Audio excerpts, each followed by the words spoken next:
네, 여러분 안녕하십니까. 뉴스와이드 시작하겠습니다. 먼저 오늘 함께하실 분들 소개해드리겠습니다. 신용환 지방시대위원회 부위원장, 정광재 전 국민의힘 대변인, 조영술 국민의힘 대변인 나오셨습니다. 어서 오십시오. 예. 코스피가요 5,000포인트를 넘은 지 얼마 안 된 것 같은데 오늘 6,000포인트를 돌파했습니다. 민주당에서는 회의에 앞서서 축하하는 박수까지 터져 나왔는데 먼저 영상부터 보도록 하겠습니다.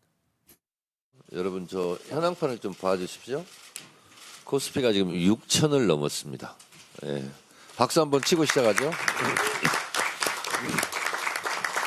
이재명 대통령이 취임한 이래 국가가 정상화되니까 코리아 디스카운트가 되었던 주식시장도 정상화의 길을 걷고 있습니다. 아주 오늘 역사적인 코스피 6,000으로 기분 좋게 하루를 시작합니다. 코스피 6,000을 돌파한 날 정청래 대표의 모습을 모셨는데 왜 이 장면을 보여드리면 5,000 넘었을 때요. 네네. 그때도 이재명 대통령의 성과로 충분히 주목받을 수 있는 상황이었는데 네. 합당을 발표해가지고 그게 가려진 거 아니냐 이런 논란이 있었거든요. 네네. 근데 오늘은 이제 5천 넘은 지 불과 이제 뭐 한 달도 남짓 해서 지금 6천을 또 돌파를 했잖아요. 예. 근데 축제 분위기고 그러니까 박수를 유도하면서 굉장히 어떤 기존의 그런 부분도 의식했을 수는 있겠죠. 예. 화합의 장면들 그리고 축하하면서 미래로 나가는 장면들을 더 보여주지 않았나라고 생각이 되고요. 그 의미 중에서 제일 큰 거는 어쨌든 투기적, 투자적인 어떤 금융을 생산적인 금융으로 돌렸다 하는 부분들에 대해서 당에서 굉장히 강하게 인식을 하고 있고 그래서 예. 전체적으로 아마 이제 정부에서 하는 것 이런 것들에 대해서 당에서도 계속해서 상법 개정이라든지 예. 이런 법적인 백업을 통해서 훨씬 더 정부가 정책을 펴나가는 데 도움이 되도록 아마 이렇게 화합이 일어날 것으로 예상합니다. 그러면 강성필 부대 그때 5,000 넘었을 때하고 지금 6,000 넘은 오늘하고 그 사이에 뭔가 당의 분위기가 좀 바뀌었어요? 사실 청와대와 관련해서? 5천 넘었을 때 제대로 이제 홍보를 못 해가지고 예. 당에서 너무 죄송스러운 마음이 있었고 또 국민들한테도 송구스러운 마음이 있었기 때문에 진짜 이제 6천 또 앞으로 7천까지도 기대를 하고 있는 이 상황에서는 우리가 예. 정말 제대로 서포트하자라고 이제 다짐을 했었습니다. 근데 확실히 이재명도 들어와가지고 이게 부동산 정책도요. 예. 과거에는 대책이었습니다. 일이 터지면 땜빵하는 대책. 근데 이제는 정책. 그야말로 선제적으로 하고 있는. 그래서 시리즈로 가고 있거든요. 예. 그러니까 상법 개정안도 1차, 2차, 3차 이렇게 준비가 되어 있고 또 앞으로 4차도 준비가 되어 있습니다. 그래서 하여튼 대통령께서 열심히 일하시는 만큼 저희 여당도 제대로 뒷받침하겠다는 마음입니다.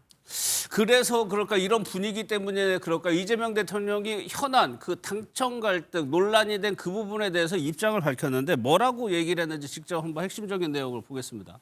그러니까 이재명 대통령이 SNS에 글을 올리는 방식이 기사를 하나 공유를 하면서 그 내용이 사실이 아니다 이런 취지로 글을 쓰는데 이번에 공유한 기사는 정청래 대표가 자기 정치안이라고 대통령이 뒷전으로 밀려 있다 그런 기사였다고 합니다. 기우라고 얘기를 했습니다.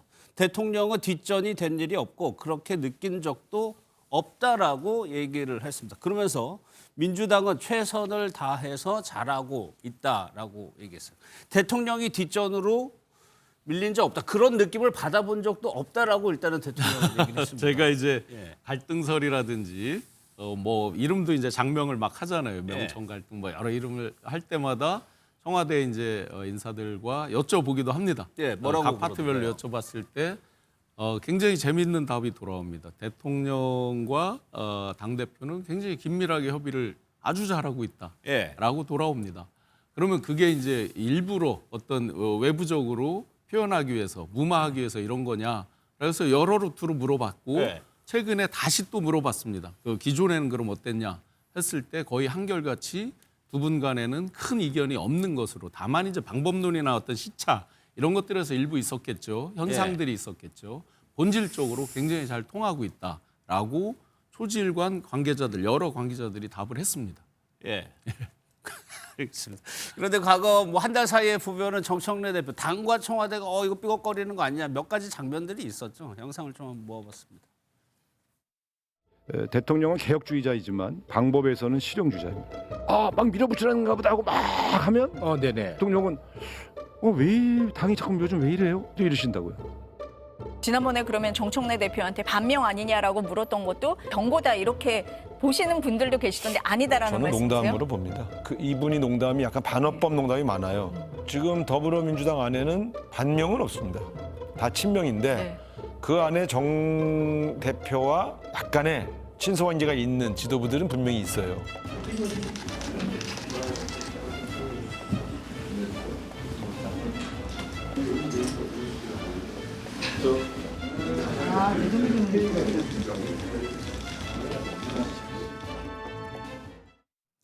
저 때요. 8일 고위 당정 회의할 때 저 때는 조금 뭔가가 있지 않았냐는 거거든요.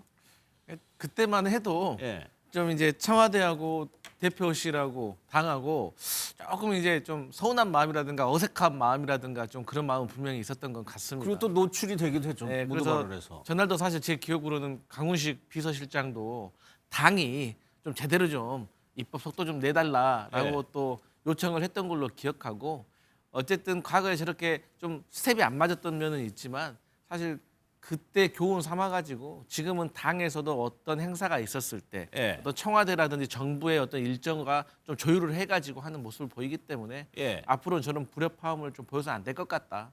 반면 교사가 된 것 같습니다. 그러면 그 정리하면 어떻게 되는 거예요? 이제 청와대가 주도권을 잡았다라고 봐야 되는 거예요? 어떻게?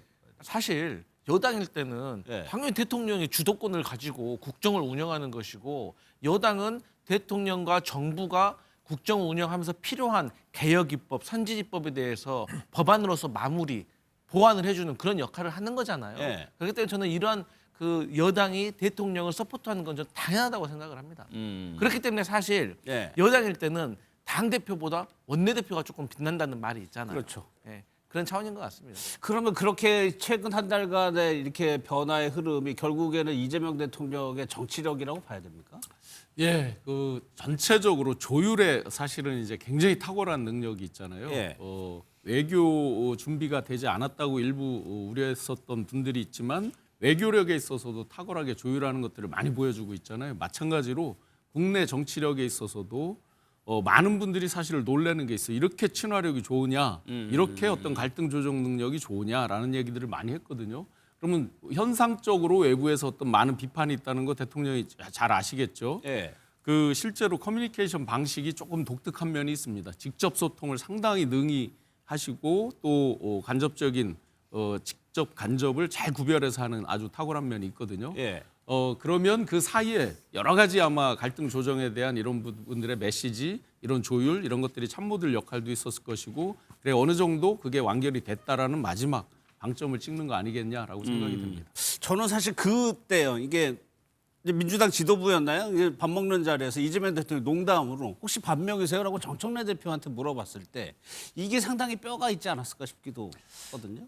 사람 사이의 갈등과 분열은요 정말 아주 작은 의심과 오해에서 시작됩니다. 예. 지금 민주당을 대표해서 나오신 두 분 패널이 아무리 아름다운 말과 미사역으로 민주당 내 또 당정 간의 갈등이 전혀 없다 이렇게 예. 봉합하려고 한다고 하더라도 밖에서 봤을 땐 이미 민주당이 분화하고 있다라고 생각하시는 분들이 분화하고 많을 있다. 거예요. 예. 아니 지금 이른바 뭐 강성 지지자들이 많이 보는 유튜브 채널 사이에서도 가서 댓글 봐보십시오. 정말 무섭습니다. 아 그래요? 본인들끼리 서로 뉴 이재명 말 안 된다. 뭐 민주당의 적통이 누구냐 이런 식으로 갈등을 보이고 있는데 예. 지금 당장은 이제 6월 3일 지방선거를 앞두고 있기 때문에 이런 갈등을 갖고 선거를 치를 수 없다라는 생각 분명히 하고 있을 거고요. 지금 당정 간의 권력 관계를 보면 분명히 한쪽이 우위에 있습니다. 이재명 대통령이라는 절대 권력자가 있기 때문에 당장 봉합된 것 같지만 저는 지방선거가 끝난 후에 치러지는 당대표 선거에서 본격적으로 그 갈등이 정말 내전에 준할 정도로 고조될 가능성이 있다고 봅니다. 지난번에 정청래 대표에게 반명이세요 이런 얘기했잖아요. 그 일종의 농담이죠. 예. 농담이라는 것도 권력의 상하 관계가 명확할 때 위에 있는 사람이 아래에 있는 사람에게 농담하지 밑에 있는 사람이 저런 농담했다가는 바로 잘리는 거죠. 예. 근데 제가 궁금한 게 예. 방금 분화한다고 했잖아요. 분화하고 갈등하고 제가 봐서 좀 다른 영역인 거거든요. 그러니까 예를 예. 들어서 분화라는 것은 주식회사 친명 아래 자회사들끼리 분화가 막 돼가지고 서로 경쟁을 하고 갈등을 할 수가 있어요. 예. 그런데 예를 들어서 정청래 지금 현재 당대표와 앞으로 당대표를 준비하고 있는 당권 주자들의 각각의 지지자들이 분화했는데 그 각각 분화된 지지자들이 이재명 대통령을 싫어하나요? 그건 아니잖아요.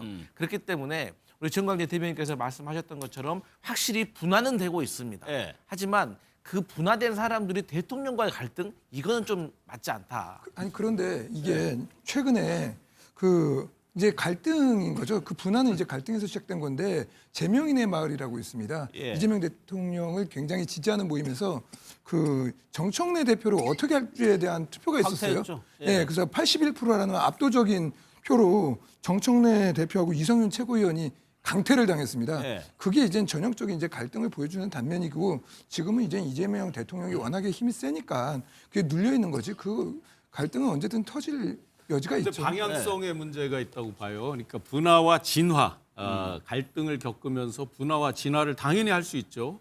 그런데 그게 발전적인 미래지향적 방향이냐, 서로 같이 자멸하는 역시너지를 내는 그런 분화와 진화의 과정이냐, 이거에 따라서 달라진다고 생각해요. 기업들도 보면 새끼 호랑이를 키워서 갈등이 돼서 나중에 굉장히 싸우는 경우가 있죠. 같은 기업 내에서 분화 진화하면서. 그런데 지금 과연 이 방향이 그런 거냐? 국민의힘하고 비교해 보면 방향성에 있어서는 훨씬 더 미래지향적 건전한 당내 항상 있을 수 있는 어떤 공론의 장에서 펼쳐지는 그런 예. 갈등이라고 봅니다. 있다고 한다고. 아니 하더라고요. 저희 좀 나오시는 여권 패널 분들도 지지자들의 비판 때문에 상당히 힘들다라고 어떻게 얘기를 해야 될지 그런 얘기도 하시던데. 저도 사실 예. 이 국민의힘과 민주당 뭐 내란 세력을 척결하냐 마냐 이런 얘기를 할 때는 부대변인으로서 당당하게 할 얘기가 많은데 예. 이 당내 얘기를 하면은 아 이거 사직서를 내야 되나 할 정도로 사실 난감할 때가 있어요. 그런데 예. 또 돌이켜 보잖아요. 여당인데 지금 당내 당권 주자들끼리 뭐 서로 경쟁을 하고 그 심해지면 갈등이 될 수 있는데 만약 이게 없다면 이건 공산당이에요. 예. 그렇기 때문에 지금 국민의힘과 비교했을 때 지금 민주당의 이것을 뭐 아우 갈등이다 뭐 분열이다 이렇게 얘기하는 거는 제가 봐서는 조금 과도한 공세라 저는 그럼 그렇게 지지자들 간에 그런 거는 조금 좀 소강 상태에 들어갔습니까? 아직도 그렇습니까? 근데 저는 사실 이 지방선거 끝나고 네. 이제 전당대회가 열리잖아요. 그러면 역대 양당이 이 총선 공천권, 즉 국회의원의 공천권이 걸린 전당대회는 치열하게 싸웠어요. 그렇기 때문에 저는 당연한 정치의 어떤 순리상 갈 수밖에 없는 것이고 그렇죠. 대신에 그게 끝나고나면은 이제 당권을 가져가신 분들이 또 당권을 놓친 분들을 배려하고 서로 화합하고 이런 정치력을 발휘할 수 있느냐 없느냐에 따라서 국민의힘과 비교되는 모습을 보여줄 거라고 생각합니다. 왜 이렇게 국민의힘을 계속 얘기하세요? 알겠습니다. 또 하나 이제 모임이 공치모라는 모임인데 이제 아예 민주당의 공식 기구가 됐다고 합니다. 영상을 한번 보겠습니다. 방금 전 비공개 최고위에서 윤석열 정권 하 조작 기소, 진상 규명 및 공소 취소를 통해서 국정조사를 추진하는 그런 특별위원회를 만들어서 의결했습니다. 한병도 원내대표를 특별위원장으로 임명했습니다. 당에서 해야 될 일은 뚜벅뚜벅 따박따박 하고 있다는 말씀 드리고 국정조사를 가려면 당 지도부가 결심해주고 밀고 나가야 돼요. 근데 별반 뭐 관심 반응 실행이 없었어요. 국정조사하고 공소취소를 추동할 수 있는 모임 반드시 필요하거든요. 네.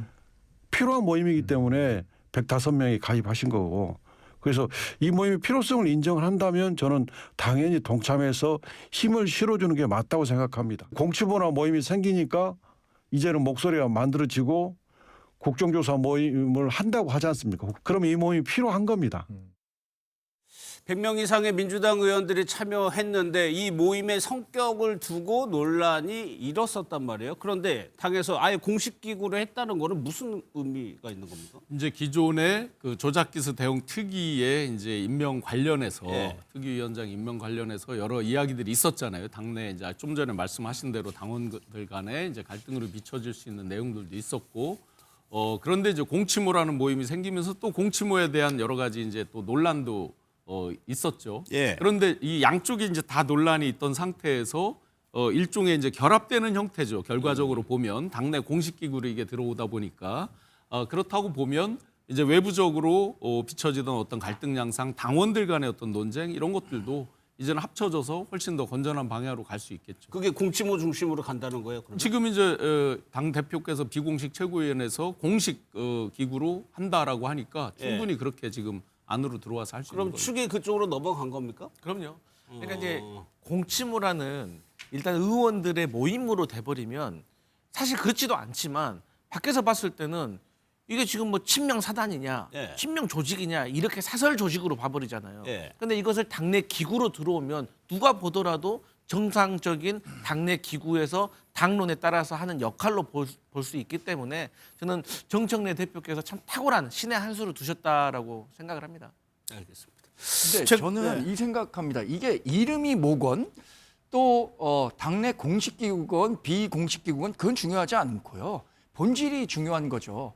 대한민국 또 많은 민주국가에서 삼권 분립을 보장하고 있습니다. 그것은 입법권이 행정권에 대해서 건전한 비판과 견제를 하라고 하는 거지 지금처럼 특정인의 사법 리스크를 해소하기 위해서 마치 행정권에 대해서 겁박하는 형식의 모임을 갖는다는 것은 대단히 부적절한 거죠. 더군다나 정권이 바뀐 지가 이미 8개월 넘었습니다. 검찰 조직 내에서 이미 정권이 검찰 행정권을 장악한 상태에서 과거에 검찰이 잘못된 기소가 있었다고 한다면 그러한 근거를 들어서 행정부 자체 내에서 공소 취소를 하면 됩니다. 그런데 검찰은 아무런 움직임도 하지 않고 있는데 입법권을 가진 국회의원들이 자꾸만 공소 취소를 하라 이렇게 하는 것은 삼권 분립의 원칙에 전혀 맞지 않는 요즘 일이거든요. 반론을 듣고 넘어갈게요. 근데 제가 전에도 지적했지만 국민의힘은 그렇게 말할 자격이 없다니까요. 아니 나경원은 어땠어요? 한동훈 전 법무부 장관한테 공소 취소해달라고 했잖아요. 그래서 한동훈 전 대표의 입으로 공개된 거 아니겠습니까? 그렇기 때문에 저는 뭐 물론 그리고 또 국민의힘 주장대로 따진다고 하면 만약 행정부에서 검찰에게 공소 취소하세요. 그러면 국민의힘에서 아 잘하셨습니다. 그렇게 할 겁니까? 그것도 아니잖아요. 그렇기 때문에 저희 민주당이 봤을 때는 저희의 주장은 객관적으로 저희가 판단을 하고 증거로들로 봤을 때는 공소 자체가 잘못됐다. 조작 기소다. 그렇기 때문에 당연히 공소를 취소해야 된다라고 주장하는 것입니다. 알겠습니다. 그런 가운데 논란이 되는 인물이 이제 이현주 최고위원인데 과거에 이승만 전 대통령을 긍정적으로 평가한 영상 이것 때문에 좀 논란이라고 합니다. 먼저 영상을 한번 보도록 하겠습니다. 저는 보수 진영에 있었잖아요. 맞습니다. 네. 보수 진영에 있었기 때문에 이승만과 박정희에 대해서 높게 평가하는 것을 뭐라고 할 수는 없는 게 그 당시에 보면 너무 자. 지금 막 옛날에 19년 걸 가지고 자꾸 캐물을 치면 제가 어떻게 합니까? 그때 이현주를 제가 뭐 죽일 수도 없는 거고. 진영별로 사실이 달리 있는 게 아니다라는 말씀을 드리고 싶어요. 사실을 달리 보는 사람을 뭐라고 하느냐? 기회주의자라고 하는 겁니다. 해명을 이제 매불쇼에서 한 내용인데 2019년 5월하고 6월에는 이제 이런 강연들을 했다는 겁니다. 이승만, 박정희 전 대통령이 가장 혁신적인 지도자 그리고 보수만이 대한민국을 살릴 수 있다. 이런 발언들이 다시 소환이 되면서 논란이 되고 있는데 신영환 부위원장께서는 어떻게 보세요? 글쎄 이제 그 당시에 지금 이현주 의원께서 이제 이 민주당 쪽에 있다가 이제 보수 아마 그때 무소속인가 그랬을 거예요. 그 시점에서 무소속인데 보수 진영에 보수 있는? 진영 쪽으로 이제 좀 기울어 있는 아마 그래서 그 입장을 대변하는 어떤 정치적, 정무적 그런 이제 가치적인 발언들을 많이 하셨던 것 같습니다. 강연이나 이런 것들을. 그러면서 지금 이제 논란이 되는데 우선은 그 매불쇼를 보고 이제 아쉬웠던 거는 그런 거죠. 그런 것들이 어떤 당원들이라든지 지지자들 사이에서 문제가 되거나 갈등의 요소가 됐다 그러면 조금 더 사과를 하고 진정성 있게 이렇게 했으면 좋았을 텐데 그게 없이 이제 자기 그 설명 해명으로 이제 출발이 되다 보니까 아마 그 부분에서 조금 더 감정적인 해명하는 과정에서. 예, 감정선 같은 게 이제 건드려진 것 같은데요. 기회주의다 아니다에 대한 판단은 이제 각각 그분의 삶의 전체적인 가치를 관통하는 걸 보고 이제 판단을 내려야 되겠죠. 예. 그래서 딱 어떤 특정 현상만 놓고 이제 재단할 수는 없겠는데 저때 이제 강연 내용 이런 걸 저도 전체를 다 자세히 보지는 못해서 그런데 특정 지금 나오는 유튜브나 이런 내용을 보면 아마 민주진영에서 상당히 이제 불쾌할 수 있는 그런 내용들이 있어서 아마 그 부분에 대해서 지나온 과정과 이 이력에 대해서 모르는 게 아니잖아요. 저 역시나 보수정당 속에서 그렇죠. 있다가 온 사람으로서 제가 강의했던 거 내용들 이런 것들에 대해서 다 공개하고 얘기를 한 적이 있습니다. 그렇게 이제 정확하게 밝히고 한다 그러면 이제 이 부분에 대해서는 당원들이 또 정확하게 평가를 하겠죠. 그러니까 박정희 전 대통령에 대해서는 진보 진영에서도 제가 정확하지 않지만 이재명 대통령도 뭔가 이제 공을 얘기했던 것 같고, 근데 이승만 전 대통령에 대해서가 조금 논란이 될 것 같은데 이 발언을 알게 된 민주당 지지자들은 약간 반발할 것 같기도 하거든요. 사실 이제 뭐 상황에 따라서 약간이 아니라 많이 반발하시는 분도 있는 건 사실입니다. 예. 사실 뭐 이런 얘기는 뭐 감추는 것보다 차라리 공개해가지고 한바탕 다 하고 나서 끝내는 게 저는 좋다고 생각합니다. 털고 넘어가는 게. 예를 들어서 정치인에게 있어서 정당은요. 그래서 종교와 같다는 말이 있습니다. 그렇기 때문에 이것을 바꿨을 때는 그에 따르는 감수해야 될 책임이 따르는 거예요. 그래서 저는 이현주 최고위원께서 본인의 나름대로 신념을 가지고 민주당에서 정치를 시작하셨지만 또 보수정당으로 넘어가셨고 예. 또 가서 보수정당에게 실망을 해가지고 다시 민주당 품으로 돌아오셨으면은 그에 따르는 저는 공과가 있기 때문에 여기에 대해서는 본인이 감당해야 될 것이 있는 거예요. 채무가 있는 거예요. 그래서 앞으로 당을 위해서 헌신하고 봉사하는 모습으로 갚아 나가면 되는 겁니다. 그런데 지금 과거에 했던 말을 주워 담을 수도 없고 이것들이 영상으로 남아 있는데 예. 이것을 과도하게 억지로 변명을 하려고 하다 보면 혹은 해명을 하려고 하다 보면은 오히려 이게 더 큰 분노와 화를 불러일으킬 수가 있다. 예. 그리고 또 당 내에서도 이러한 우리도 이제 대선 때부터 중도 우파를 지향하고 있지 않습니까? 그래서 다소 우리가 이해할 수 없고 납득할 수 없는 주장을 하는 사람이 당내에 있다고 하더라도 그 사람도 선출된 최고위원이잖아요. 예. 그렇기 때문에 이 부분에 있어서는 합리적인 단어로 지적은 하되 감정적인 단어로 비판은 하지 말자, 비난은 하지 말자. 저는 그런 주의입니다. 예. 그래서 이제 리박스쿨이라고요. 이제 극우적 색채를 띠는 교육 단체로 알려져 있는데 이제 주관하는 단체가 여기냐 아니냐 뭐 또 논란이 있었는데 여기에 대한 이현주 최고위원의 해명도 있습니다. 한번 들어보겠습니다. 저는 리박스쿨에서 강의한 적도 없고 거기에 아무 관련도 없고 전혀 모르는 단체다라는 것을 분명히 해야 돼. 왜냐하면 이것이 그 프레임 자체가 무슨 뭔가 이렇게 그 여론 조작 이런 거하고 연결이 자꾸 되니까 하는 얘기예요. 그러니까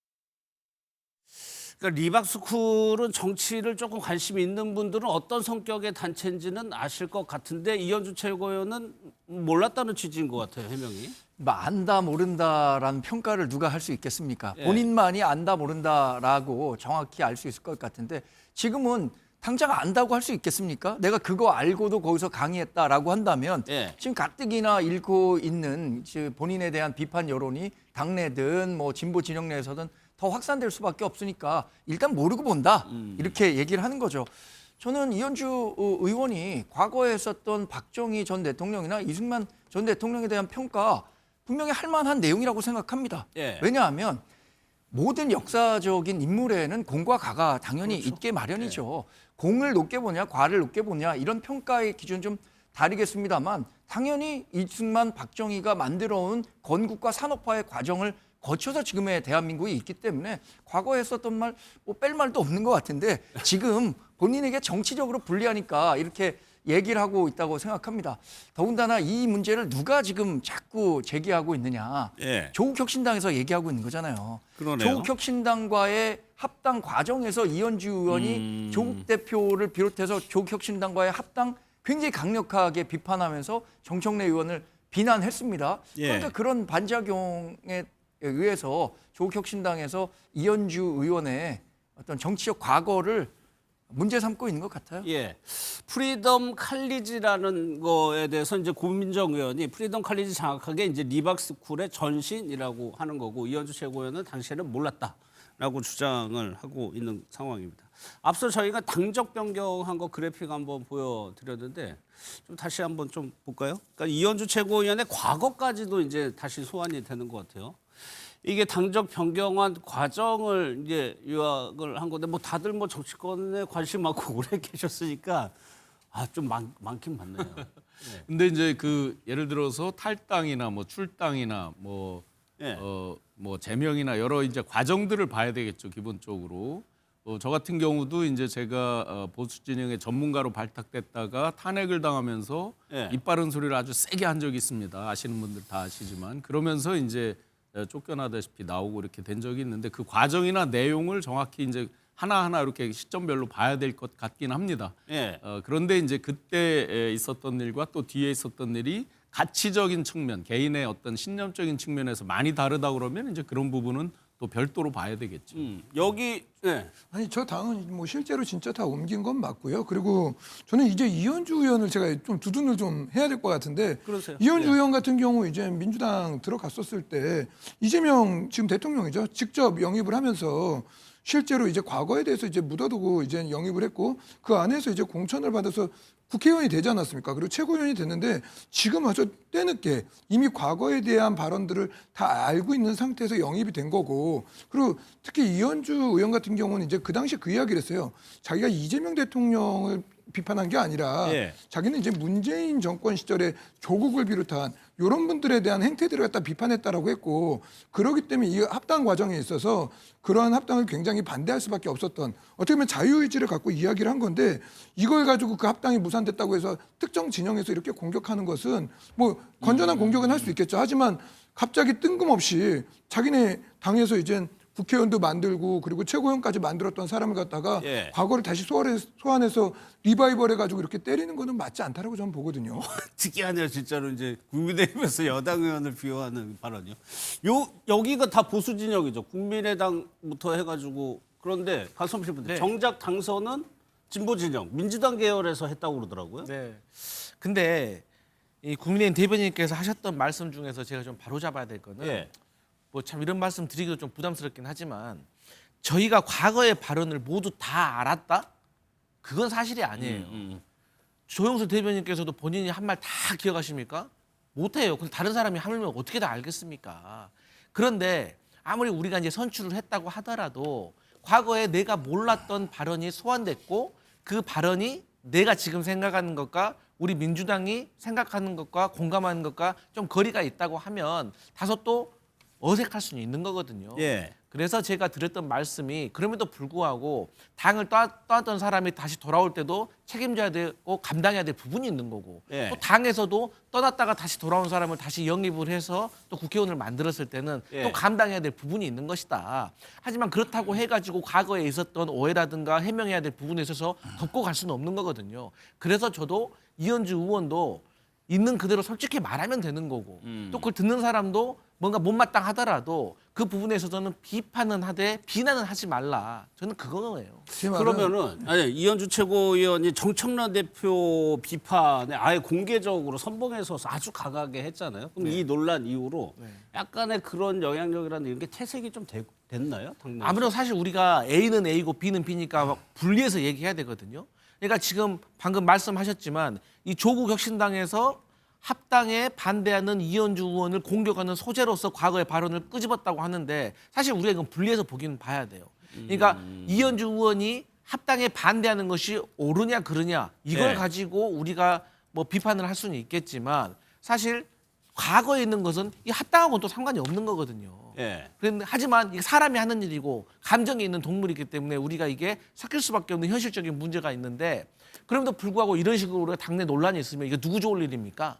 그렇기 때문에 저는 감정에 자극하는 그런 단어는 쓰지 말자. 그리고 이현주 의원도 들어보고 뭐 이것을 해명하고 뭐 억지로 뭔가를 덮으려고 하지 말고 있는 네. 그대로 솔직하게 얘기하고 평가받는 것이 정치인으로서 올바른 자세다. 저는 그렇게 생각합니다. 알겠습니다. 아니 무슨 실제로 얘기예요? 당시에 이제 이현주 의원이 이제 그 국민의힘 입장에서 황당하죠. 어제까지 같이 있다가 갑자기 넘어갔으니까 네. 뭐 전혀 뭐 예열도 없이 가버리셨습니다. 근데 이현주 의원이 이제 국민의힘으로 왔었을 때 그 보수의 아이돌, 보수의 여전서다 해가지고 수십만 명의 구독자를 보유한 유튜버였어요. 유튜브를 운영을 했었고 그래서 제가 그 발언에 대해서 모르지 않았을 거다라고 기본적으로 예측을 하는 게 그 수많은 영상들의 제목들이 지금 재생되고 있는 저 내용들을 담고 있는 영상들이 많았습니다. 그렇기 때문에 그냥 그건 제목만 봐도 금방 아는 내용들이었기 때문에 예. 충분히 아는 상태에서 영입이 되었다. 그렇기 때문에 그거를 알고 감안하고 받아들여 놓고선 이제 와서 이렇게 하는 것은 좀 보기가 좀 그렇다 이 말씀을 드린 겁니다. 알겠습니다. 더 하실 얘기는 없고요. 예. 국민의힘 얘기로 좀 들어가겠습니다. 장동혁 대표의 사퇴를 이제 원외 당협위원장들이 요구를 했었죠. 그런데 또 다른 원외 당협위원장인가요? 윤리위에 징계를 요구를 했습니다. 원외 당협위원장 24명이 윤리위에 제소를 했습니다. 그 이유는 장동혁 대표의 사퇴를 촉구했다는 이유가 되는 건데 조영술 대변인께 먼저 여쭤볼까요? 이 징계 사유가 일단 되는 겁니까?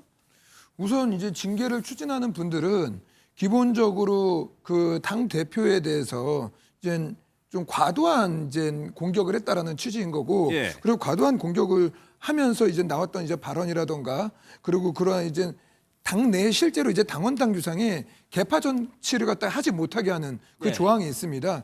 근데 실제로 특정 정치인을 생각을 하면서 그러한 집단 행동을 했다고 보는 당협위원장들이 좀 상당수 있는 것 같아요. 예. 그렇기 때문에 이거는 당원 당규 위반이다라고 하는 생각하는 것. 왜냐면 이제 그게 단순하게 당 대표를 비판하는 수준을 넘어서 예. 특정인을 위한 그러한 이제 개파 정치의 수단으로 이렇게 보는 영역을 생각하는 당협위원장들이 있어서 윤리 제소권이 나온 것 같습니다. 그러면 당협위원장 입장에서 보면 이렇게 제소를 당했다고 막 당하는 사람의 입장에서 보면은 요즘 윤리가 많은 걸 결정하기 때문에 어떻게 느꼈죠? 위협이 된다고 느낄까요? 황당하다고 느끼지 않을까요? 황당하다. 24명 가운데 원래는 25명이었는데 네. 김종혁 전 최고위원이 이제 당원권 완전 제명이 된 상태잖아요. 징계로 인해서. 그래서 24명만 윤리위원회에 제소된 걸로 알고 있는데 이게 제소를 한 측에서는 이런 메시지가 결국에는 특정 정치인에게 유리한 메시지로 읽힌다. 그게 뭐 특정 정치인이라는 게 한동훈 전 대표를 예. 의미하는 거겠죠. 그런데 이 해당 메시지만 읽어보면 2월 20일에 나온 장동혁 대표가 윤석열 전 대통령 1심 결과에 대해서 이야기한 것, 그것에 대한 비판을 하고 있거든요. 근데 이걸 갖고 윤리위원회에 당파적 활동, 그러니까 개파 정치를 했다는 이유로 제소했다는 것을 저는 선뜻 이해하기 어려운데 예. 지금 걱정하는 것은 그거죠. 과거에 있었던 징계도 설마 그렇게까지 하겠어라고 했는데 다 현실화됐다 보니까 그렇죠. 이 내용도 이게 뭐 윤리위에 제소할 내용인가? 그리고 윤리위원회에서 징계할 내용인가? 라고 생각하면서도 네. 일각에서는 윤리위원회 지금 그동안 해왔던 그 판정 결과를 보니까 이러면 24명에 대해서도 진짜 어느 정도의 징계를 하는 거 아니야? 라는 걱정들이 커지고 있는데 예. 저는 뭐 이것도 또 역시 설마라는 부사가 붙기는 하지만 예. 설마 그러게 하겠습니까? 그 전에 김종혁 전 최고, 배현진 의원, 한동훈 전 대표도 그렇게까지 안 될 거라고 봤었죠. 정광재. 아니 그러니까 제가 말씀드렸잖아요. 설마라는 예. 부사가 또 붙었는데 예. 이제 선거 98일 남았어요. 그리고 지금 윤리위원회가 그동안에 있었던 3번의 징계 과정, 그러니까 한동훈, 김종혁, 배현진 의원으로 이어지는 징계 과정에서 우리가 징계를 내렸을 때 국민의 민심이 어떻더라? 또 당원들도 이거 너무 과한 거 아니야? 라는 생각을 하는 사람들이 있구나라는 것을 느꼈기 때문에 네. 이번엔 더 다를 거라고 저는 생각합니다. 그런데 김종혁 전 최고위원은 윤리위가 숙청 도구가 됐다고 얘기를 하고 있습니다. 윤리위 비판의 목소리도 이제 친한계를 중심으로 많이 나오고 있죠. 한번 들어보도록 하겠습니다. 저를 정치적으로 단두대에 세워서 징계할 수는 있으나 민심을 징계할 수는 없다고 생각합니다. 지금 국민의힘 윤리위가 전혀 윤리적이지 않은 비윤리적인 방법으로 정적들을 제거하고 있는 도구로 쓰일 뿐이라고 생각하지 네. 윤리위가 무슨 윤리적 기관이라는 생각하지는 않습니다. 저를 제명할 수는 있어도 국민을 위한 좋은 정치의 열망을 꺾을 수는 없습니다. 당원 동지 여러분, 그리고 국민 여러분, 우리가 이 당과 보수의 주인입니다. 절대 포기하지 마십시오. 기다려 주십시오. 저는 반드시 돌아옵니다. 참고하셔야 될 거는 김종혁 전 최고위원은 가장 강한 발언을 하고 있는 인물입니다. 숙청도가 되고 있다. 그러면 조영술 대변인, 아까 이제 방금 전에 정광재 대변인 얘기한 것처럼 지방선거 얼마나 남았다고 해가지고 그걸 하기가 뭐하니 뭔가 좀 당내 목소리를 일어나 단합 취지 위해서 좀 압박, 경고 이런 성격은 있는 겁니까? 그러니까 이게 뭐냐면 아까 이제 말씀하셨던 것 같이 이제 당협위원장 중에 보통 징계에 올라간다는 얘기를 들으면 굉장한 위협을 느낄 수밖에 없습니다. 특히 지방선거 앞두고 있는 상황이고 예. 본인이 지역에서 활동했던 내용들이 있기 때문에 굉장히 압박을 느끼겠지만 지금 현재 이게 윤리에 정식적으로 제가 방송 바로 오기 전까지는 정식으로 제소가 안 된 걸로 알고 있고 그리고 당협위원장들이 이 모여있는 공간들이 있습니다. 지금 되게 굉장히 치열한 토론들을 하고 있어요. 예. 굉장히 치열한 토론들을 하고 있고 제일 중요한 거 핵심들 그 내용들의 본질을 보면 네가 옳다 그르다의 문제가 아니라 그 자신들이 잘못한 게 있으면 사과할 게 있으면 사과하고 그리고 풀 게 있으면 풀어가지고 정무적으로 해결하는 게 가장 좋은 방법이다라는 게 더 많은 의견들이에요. 예. 근데 지금 현재 상황에 있어서 강대강 대립으로 가면 방금 정광재 대변인께서 말씀하셨던 것 같이 윤리란 일종의 심판 기구를 통해서 결국엔 이제 결단을 할 수밖에 없겠죠. 그렇기 때문에 지방선거를 앞둔 상황에서 당내 봉합을 위해서는 정무적으로 그리고 정치적으로 풀어내는 게 가장 제일 중요하다라고 보고 있고 징계 전에 정치적으로 그렇죠. 풀어내는 그리고 게. 또 예. 제일 중요한 건 이제 김종혁 위원장이 이제 했던 말 중에서 저도 이제 뭐 윤리 징계가 생각보다 수위가 높게 나와가지고 이제 놀라긴 했었지만 예. 기본적으로 윤리위원들 그건 양당 다 똑같습니다. 여든 야든 그 윤리위원장이 내리는 스타일이 있습니다. 심판하는 스타일이 있는데 그걸 갖다 무조건 이렇게 적대시해서 공격하는 것은 어쨌든 예. 당에 몸을 담았던 사람으로서는 좀 그 조심해야 될 필요가 있다는 생각을 하고 만약에 이게 과도한 징계라면 역사적 평가를 받겠죠. 예. 아니 뭐 조윤술 대변인도 원외 당협위원장이니까 대략적으로 그 의견이 나누는 분들이 어떤 성향인지는 대강 아실 거 아니에요. 이게 그렇습니다. 조금 개파가 약간 갈립니까? 뭐 그렇지는 않습니다. 이게 뭐 좀 이런 말하면 좀 그렇지만 장동혁계라는 게 그렇게 저는 당에 많지 않다라고 보고 있거든요. 이건 거꾸로 예. 얘기하면 그 한동훈 걔는 분명히 조금 이제 실질적으로 많이 거론되는 분들이 있고 예. 거기에 이름을 올렸던 분들 보면 넣었다 그 안 넣었다 하는 분들이 골고루 있어요. 예. 그렇기 때문에 그런 게 아니라 대부분의 당협위원장들은 이 사태가 그 옳지 않다라고 생각하면 이렇게 늦고 이렇게 합니다. 그렇기 때문에 저번에 장동혁 대표로 갖다가 뭐 흔들지 말라는 이제 그 당협위원장 연명부에는 거의 80명 가까운 사람들이 했었지만 예. 이번에는 뭐 실제로 한 50여 명 숫자가 다르지 않습니까? 그렇기 때문에 이건 뭐 개파 갈등의 문제가 아니라 개파 정치를 하지 않아야 된다라는 생각에서 당협위원장들이 주로 외치는 소리인 거지. 예. 그리고 뭐 특정 성향은 있겠죠, 정치적. 하지만 뭐 사람을 중심으로 한 성향들은 상당수가 아닌 것 같습니다. 아니 여기서 끝난 것이 아니고 이제 한동훈 전 대표가 대구에 내려간다고 하죠. 근데 여기에 같이 가는 사람들도 윤리에 제소될 거다 이런 보도가 나왔습니다. 영상을 먼저 보도록 하겠습니다. 대구에 가려고 해요. 대구에 계신 분들, 시민분들, 많은 분들과 대화하고 경청하기 위해서입니다. 제가 민심 경청 로드 때 했던 그런 것처럼요. 경청하고 해야 한다고 생각해요. 왜 대구냐라는 말씀을 물으시는 분들도 많이 있는데요. 정말 보수가 위기예요. 어떻게 정치가 이렇게까지 망가지나요? 이런 마음을 가지신 분이 대단히 많고 정상적인 판단, 상식적인 판단을 하는 분들이 훨씬 다수입니다. 대구도 그렇습니다. 훨씬 더 상식적이고 나라에 대한 애국심과 책임감이 큰 분들이 많이 계신 곳이 대구예요. 그러니까 저는 대구에서 말씀을 시작하려고 하는 거예요. 그러니까 한동훈 전 대표가 이른바 민생 탐방의 첫 지역으로 대구로 선택해서 내려갔고 27일에 서문시장에 가겠다는 겁니다. 여기에 이제 의원들이 같이 동행할 거다라고 예고가 됐었는데 같이 가게 될 경우 그 사람들에 대해서 제소를 할 것이다 이런 내용이에요. 먼저요, 강철 부대님. 네. 당은 뭐 똑같은 뭐 여당인가 하면 당이 이런 것들이 네. 윤리 제소 네. 건이 되나요? 전 건이 된다고 봅니다. 어. 근데 가서 어떤 얘기를 했느냐가 이제 중요하겠죠. 예. 가서 당에 대해서 혹은 지도부에 대해서 비판하는 내용이 있다. 예. 그런데 당 소속 인원들이 같이 가서 서 있었다. 그런데 뭐 아무런 뭐 제지도 하지 않았다라고 하면 이건 해당 행위가 될 수 있는 거죠. 그렇기 때문에 예. 아주 간단합니다. 원래 엄마 아빠가 나쁜 친구들하고 놀지 말라고 하잖아요. 그러면 친구들하고 나쁜 친구들하고 놀면 안 돼요. 근데 또 나쁜 친구들한테 또 끌리는 게 또 사람 마음이거든요. 예. 그런데 국민의힘의 소속 이제 구성원들은 예. 가고 싶은 사람도 더 많이 있을 수도 있습니다. 근데 어쨌든 장동혁 지도부가 이 공천권을 가지고 있잖아요. 예. 그렇기 때문에 망설이는 분도 있는데 저는 한동훈 전 대표가 왜 대구를 선택했을까 하면 생각해 보면 얼마 전에 장동혁 대표가 대구 서문시장 갔잖아요. 그렇죠. 근데 조금 반응이 조금 안 좋았다고 해요. 그럼 내가 가서 한번 보여주겠다 이런 의도가 있는 것 같아요. 그렇기 때문에 저는 일단 간 것만으로는 윤리에 제소할 수 있을지는 모르겠으나 예. 한동훈 전 대표와 대구에 내려가서 한동훈 전 대표가 당에 대해서 비판하는 목소리를 낼 때 가만히 있으면 그것은 제가 봐서 윤리에 제소할 수도 가능하다. 있겠다. 이렇게 보여집니다. 옳고 그름을 떠나서.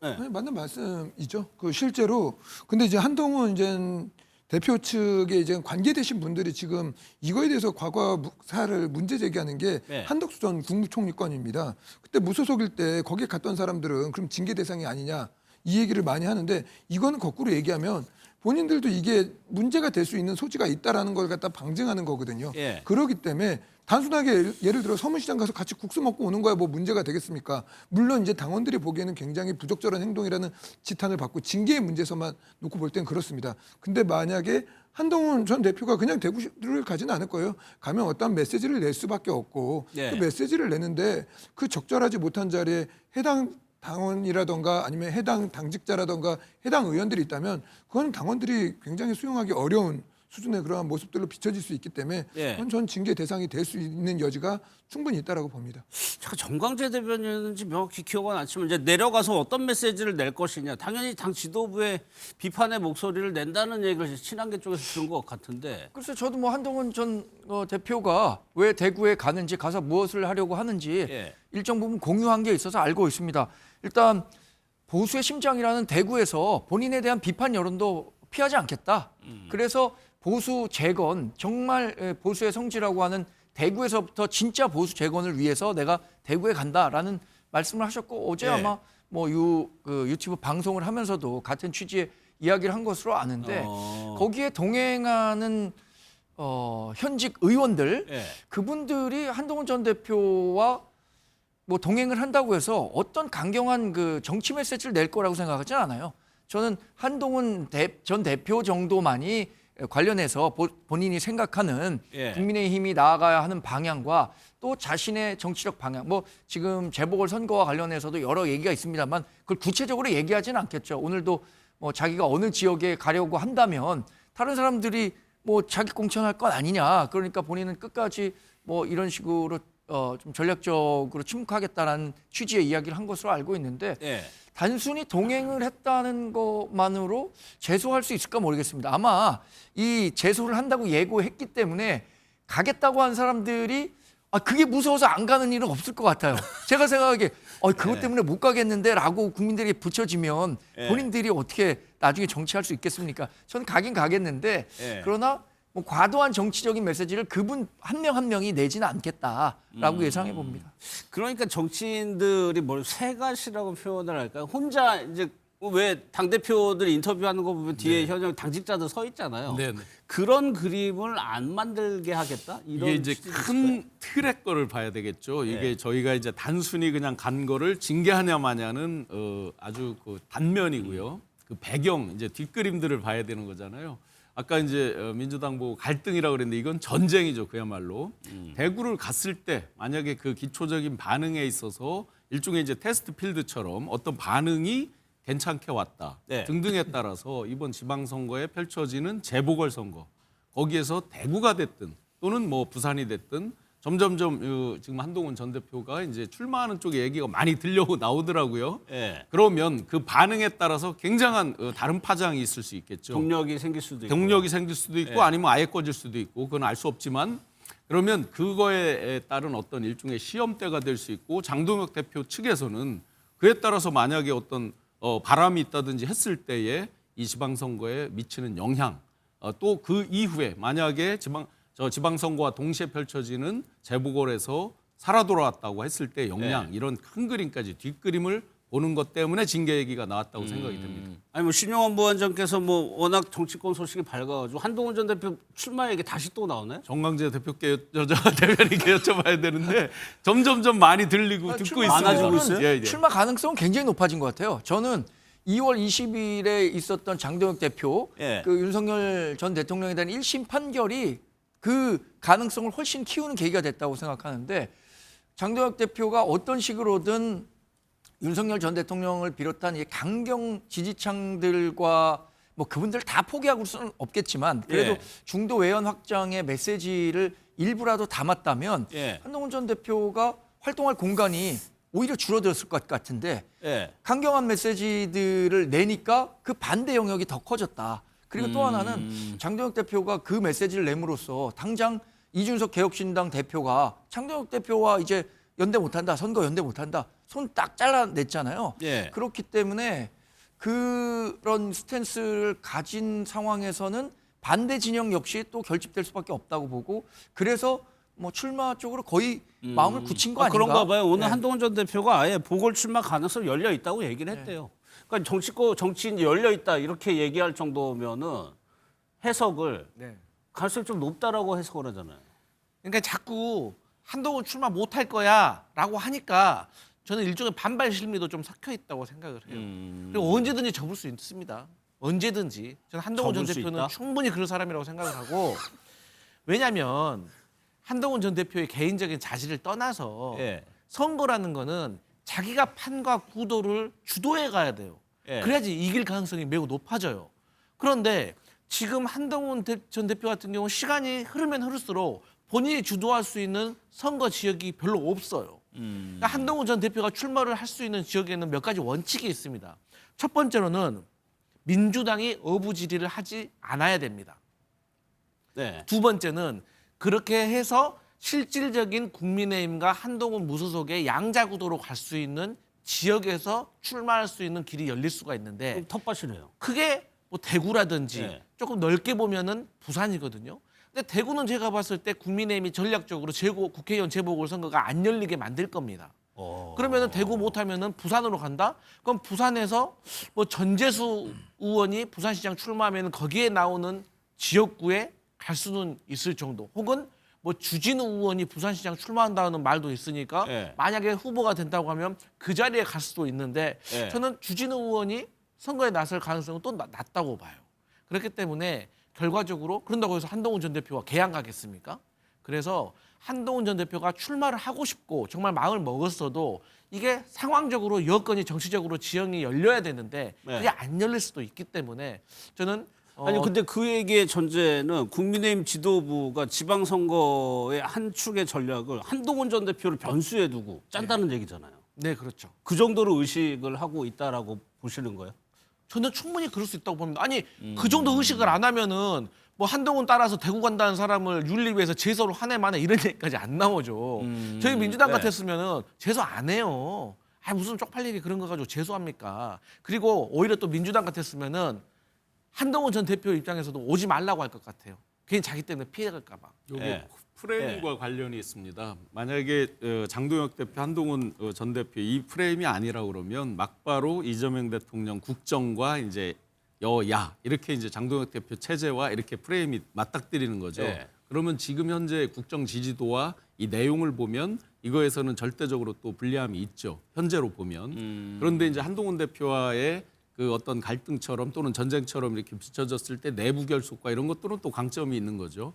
아마 프레임과 아마 많은 연관이 있을 것 같습니다. 실제로 조영수 대변인 그 가능성이 있다고 보세요. 한동훈 전 대표의 대구 출마를 막기 위해서 국민의힘에서 그 보궐 지역구를 안 내줄 것이다. 저는 뭐 전혀 그 당 차원에서 이제 한동훈 전 대표를 의식해서 전략을 짠다던가 예. 그런 움직임 전혀 없고요. 그리고 아까 말씀하셨던 것 같이 뭐 윤리 제소권은 별개의 문제인 겁니다. 한동훈 전 대표를 의식해서가 아니라 예. 지금은 이제 당에서 단일 대우를 해야 된다라고 주장을 하고 있는데 그 단일 대우를 이탈하는 문제를 갖다가 당원들이 문제 제기라는 것이지. 어쨌든 민주당은 한동훈 대 이제 장동혁 대표의 프레임 싸움으로 이렇게 가기를 원하겠죠. 예. 하지만 그 국민의힘은 그 방향을 갖다가 실제로 이재명 정권의 실책을 견제하는 방향으로 명확하게 잡고 있기 때문에 뭐 한동훈 전 대표를 갖다가 어쨌든 국민의힘에서 당대표를 했지만 지금은 당원이 아니기 때문에 크게 의식하고 가지 않습니다. 그래요. 근데 어제 그 장동혁 대표가 타 그 유튜브에 출연해서 한동훈 전 대표가 출마한다면 우리는 그에 맞게 이길 수 있는 전략을 짜겠다. 아, 제가 그거 여쭤보려고 라고 얘기를 했어요. 했어요. 그러니까 한동훈 전 대표가 특정 지역에 나온다라고 한다면 거기에 자객 공천을 하겠다. 어떤 식으로 전략적으로 예. 유리한 포지션을 갖고 가겠다라는 생각을 그 대표를 의식하는 거 아니냐. 내비친 셈인데 예. 저는 이 마지막에 대진표는 한동훈 전 대표가 선택할 수 있지 국민의힘이나 민주당이 선택할 수 있는 건 아니라고 봐요. 왜냐하면 거대 정당들은 일단 어떤 시점까지는 해당 지역의 후보를 공천해야 될 겁니다. 예. 무소속 후보는 그 대진표를 보고 어느 지역에 나가겠다라고 생각할 수 있는 그 시간적 여유가 있어요. 또 하나는 대구 관련해서 재보궐선거가 있느냐 없느냐, 거기는 두 가지 변수가 있습니다. 이진숙 전 방통위원장이 만약에 대구시장 후보가 되잖아요. 그럼 보궐선거 발생하지 않습니다.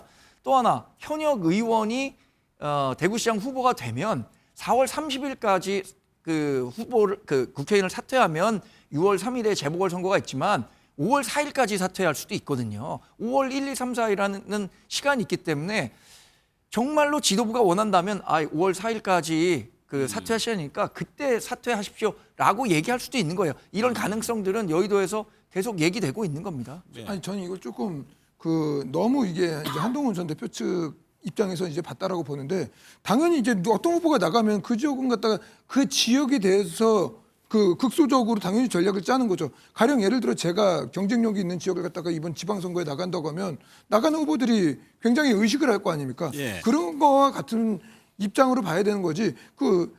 예를 들어서 이제 장동혁 대표가 방송에 나가가지고 그거에 대한 질문을 받았으니까 아니 한동훈 대표가 나오면 그거에 맞춰서 짜겠습니다와 당이 한동훈 전 대표를 신경을 써가지고 전략을 짜는 문제는 다른 문제인 거거든요. 그렇기 때문에 요걸 갖다가 이제 너무 확대해가지고 해석할 필요는 없다라고 저는 봅니다. 알겠습니다. 배현진 의원 관련해서 하나 이제 오늘 조금 화제가 되고 있는 게 사진입니다. SNS에 이제 배현진 의원이 사진을 올렸는데 이 사진을 올렸다는 거예요. 그러면서 이렇게 썼습니다. 과거에 장동혁 대표하고 어디를 같이 간 사진인 것 같아요. 몇 년 좀 된 것 같기도 하고. 그런데 올린 지 10분 만에 이 사진을 삭제를 했어요. 청 선생님, 이거 왜 삭제를 했을까요?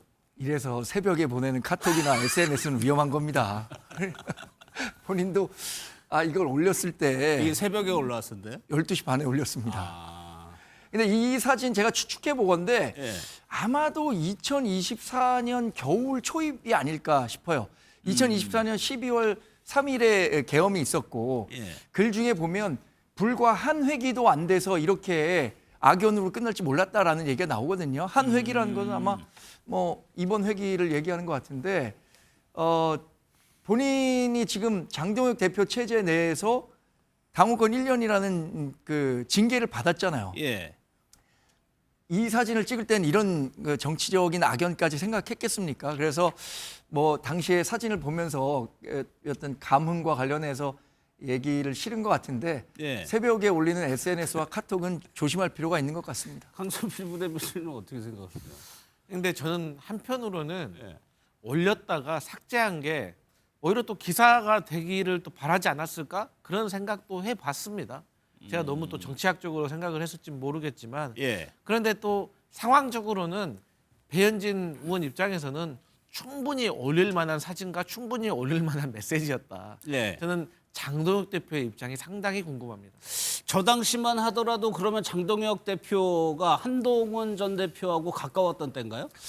그렇다고 봐야겠죠. 지금 장동혁 대표랑 한동훈 전 대표랑 정치적으로 결별한 건 예. 2024년 12월 14일 아닙니까? 12월 14일에 2차 탄핵 표결 표결이 있었는데 그때 당시에 자기 이제 탄핵이 되니까 최고위원 사퇴하겠다라고 해서 연쇄적으로 다른 최고위원들이 사퇴하고 결국엔 한동훈 지도부가 붕괴됐으니까 예. 그 전에 찍은 사진이고 저는 대략 한 2024년 겨울 초입이 아닐까 추측해 봅니다. 한번 확신할 수는 없습니다만. 예. 이 말던 장동혁이라고 표현을 했습니다. 뭐 하실 얘기?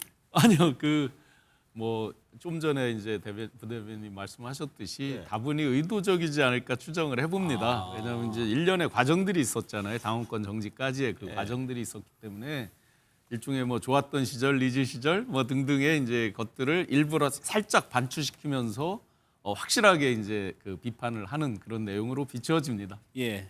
가운데는 정정식 의원입니다.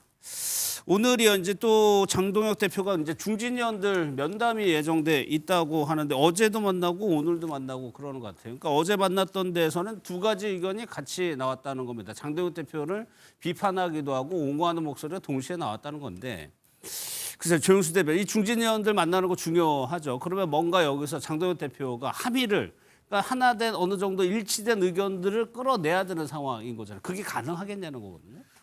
당연히 저는 해야만 한다고 봅니다. 예. 그거를 가지고 뭐 장동혁 대표가 뭉갤 수 있는 상황도 아니고 뭐 중진 의원들뿐만이 아니라 지금 뭐 초재선 의원들 그리고 당원들도 이제 어떠한 특정한 방향들을 가지고 지금 굉장한 토론들을 갖고 있고 지방선거에 어떻게 임할 것이냐를 갖다 굉장히 논의하고 있기 때문에 예. 결국엔 장동혁 대표가 한 번이고 두 번이고 세 번이고 만나서 결국엔 중진 의원들 하나하나를 설득을 해서 합의된 이제 안을 가지고 지방선거를 당연히 치러야 될 것이고 실제로 제가 알고 있는 그 중진 의원도 예. 제가 이거에 대해서 물어봤더니 그 장동혁 대표를 어떻게든지 자기 입장에서 설득을 하겠다라고 하더라고요. 설득을 하겠다. 그렇죠. 이제 자기가 생각하는 방향이 있기 때문에 설득을 하겠다. 그렇다고 우리가 그 서서 죽을 수는 없지 않냐라는 말을 하기 때문에 당연히 이제 중진 의원들은 이번 지방선거에서 크게 진다면 본인들의 총선으로도 바로 이어지는 문제이기 때문에 그 굉장히 이제 계속적으로 만나가지고 이 문제를 해결하기 위한 노력을 저는 할 거라고 봅니다. 그러면 거기에 대해서 만약 분위기가 그렇다고 한다면 장동혁 대표가 그 얘기를 수용할까 여부인데. 저는 장동혁 대표는 이미 본인의 정치적 행보를 결정한 것 같아요. 그렇겠죠. 예. 2월 20일로 그 돌이킬 수 없는, 돌아올 수 없는 다리를 건넜다. 그 다리도 불사르고 건넜다라고 평가할 수밖에 없겠습니다. 2월 23일에 있었던 의총 말미에 장동혁 대표가 의원들에게 얘기했다는 거잖아요. 자, 지난 설 기간 동안에 여론조사 보니 국민의힘은 윤석열 전 대통령을 지지하는 사람들을 적극적으로든 어떤 식으로든 포용하고 가야 된다라는 의견이 70%가 넘는다. 예. 그러니까 나는 그 사람들을 데리고 가겠다라고 정한 거예요. 그리고 예. 그 의원들이 현장의 목소리를 들어봐라. 현장의 목소리는 지금 이대로 지방선거 치르지 못한다. 이렇게 얘기를 하니까 본인이 얘기했잖아요. 그 현장의 목소리가 어느 현장의 목소리냐. 내가 듣는 목소리와는 다르다.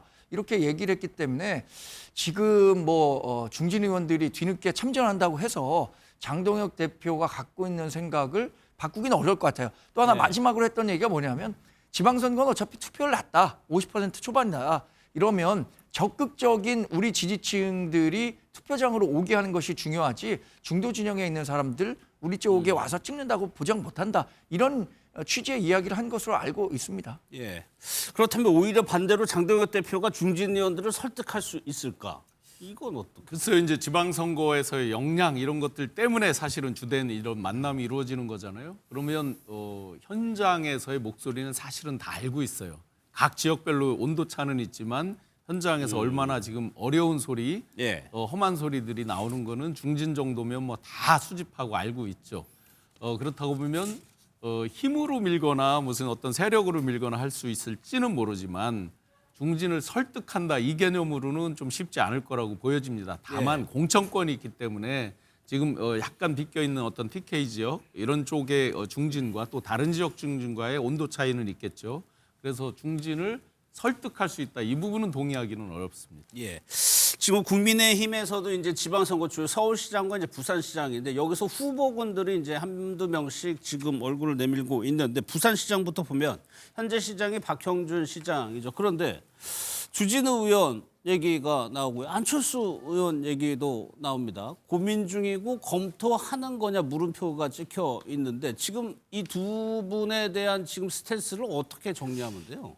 주진우 의원 같은 경우에는 출마를 하는 쪽으로 마음이 좀 기울어 있는 것 같은 느낌입니다. 제가 통화도 한번 해봤었는데 네. 첫 번째 나왔었던 여론조사가 박형준 현직 시장보다는 좀 낮게 나왔지만 그래도 의미 있는 스코어가 나왔고 지금 보시는 화면 같은 경우에는 박형준 현직 시장임에도 불구하고 불과 0.4%포인트밖에 차이가 안 난다 말이에요.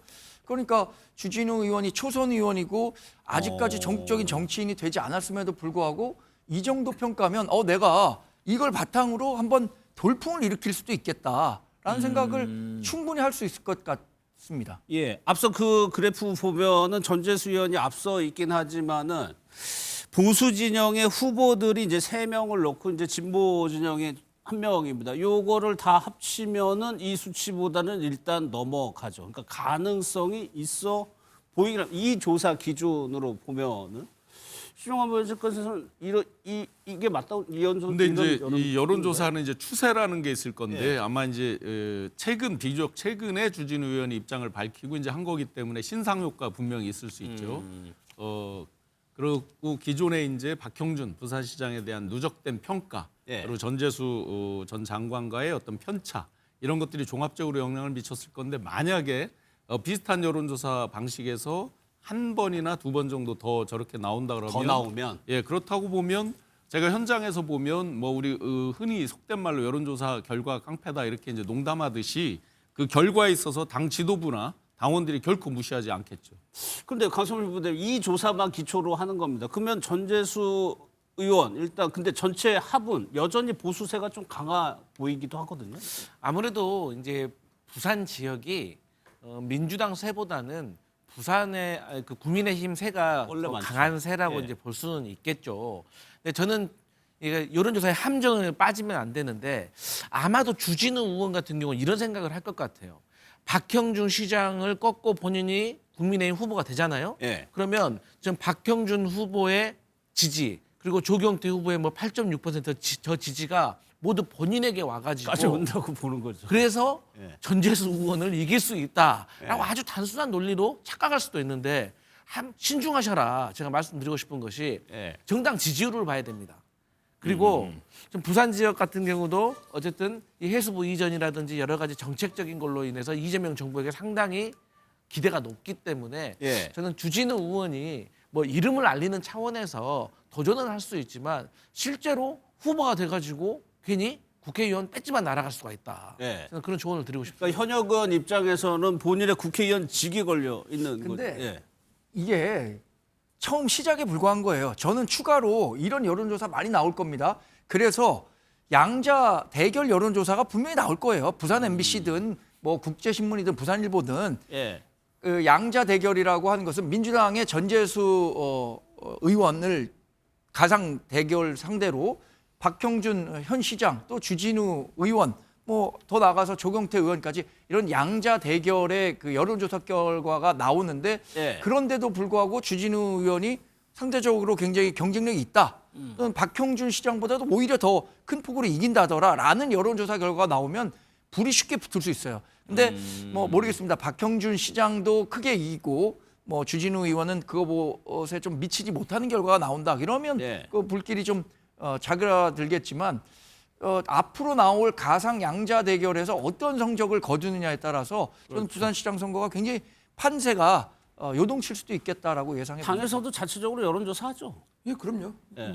그 당에서도 하고 있고요.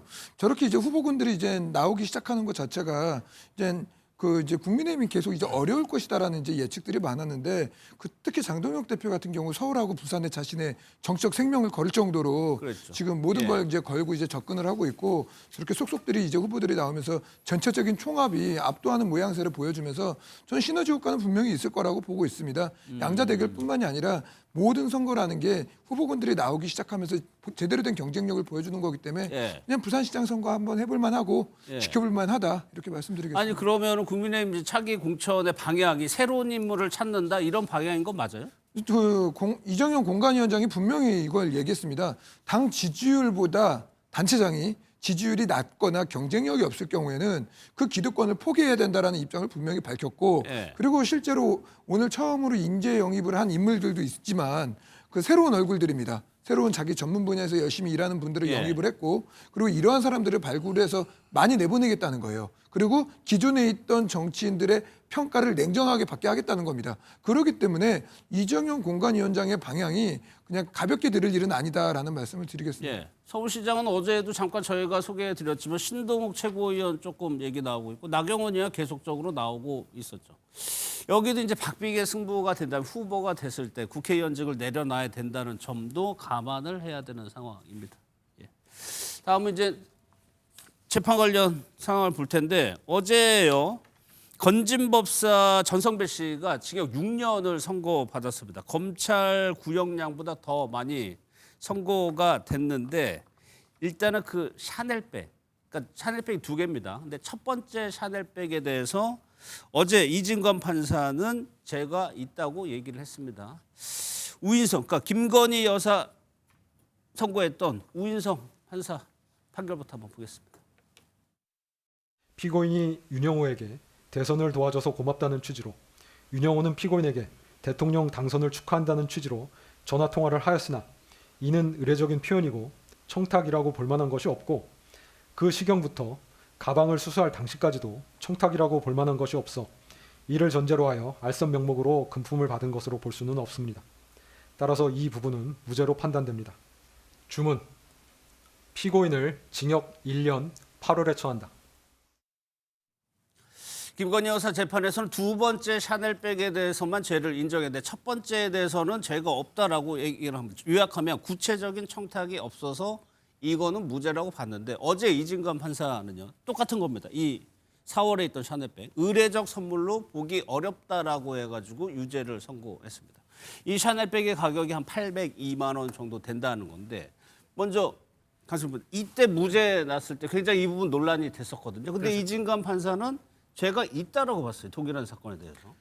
사실 이제 뭐 저희 정당으로서는 법원의 결정을 존중하는 것이 맞긴 하지만 예. 저는 제 개인적으로 당시에도 제가 많이 비판했지만 대한민국 국민들이 고위 공직자가 되기 직전에 배우자에게 누군가가 이 800만 원 상당의 샤넬백 명품백을 갖다 줬는데 예. 이게 의례적이니까 무죄입니다라고 하는 게 맞습니까? 그게 선물인 거냐? 그러니까 지금 대한민국에 원칙이 생긴 거 아니에요. 300만 원 상당의 클러치백은 줘도 된다.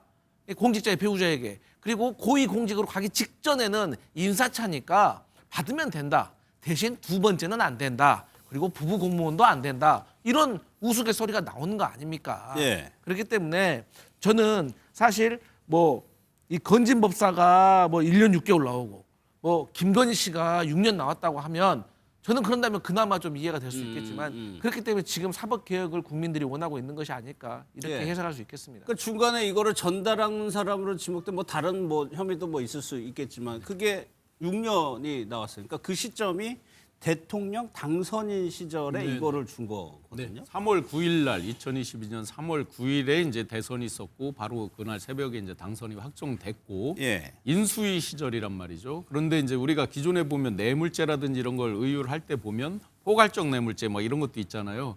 근데 저 당선인 신분에 대해서는 대통령에 대한 법적 지위도 세목표로 되어 있었잖아요. 예. 그런데 이제 거기에서 배우자라는 이유로 그리고 지속적인 어떤 청탁 목적 또는 특정한 청탁 목적 이런 것들을 특정하지 못해서 저게 의례적인 어떤 당선 인사다. 그래서 이제 많은 국민들이 농담이 생긴 거잖아요. 의례적 인사는 샤넬백으로 두 개는 안 되고 한 개만 이렇게 이제 농담하고 비꼴 정도로 정말 예. 일반인의 상식에서 법이라는 것도 상식의 집합체가 이제 법으로 성문법으로 이렇게 형성이 되는 것인데 상식에서 너무 동떨어졌던 것들이 나왔는데 이번에 이진관 판사께서 뭐 1심 법원 입장이 각기 다를 수 있죠.